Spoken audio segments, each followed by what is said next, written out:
Kita tengok 1,800, 2,200, 1,000.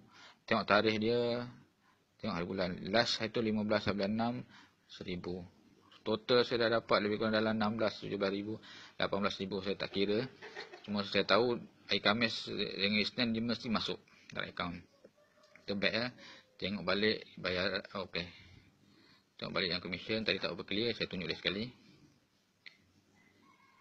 200. Boleh tengok. Kita boleh tengok daripada 1 Mei 2017 saya dapat 200, 2 hari bulan 200, sehari 200, kalau sebulan dah 6,000. Tapi ini dah terlajak lebih, terbanyak nak dapat 200 hari-hari. Sampai ada satu hari tu 3 kali dapat.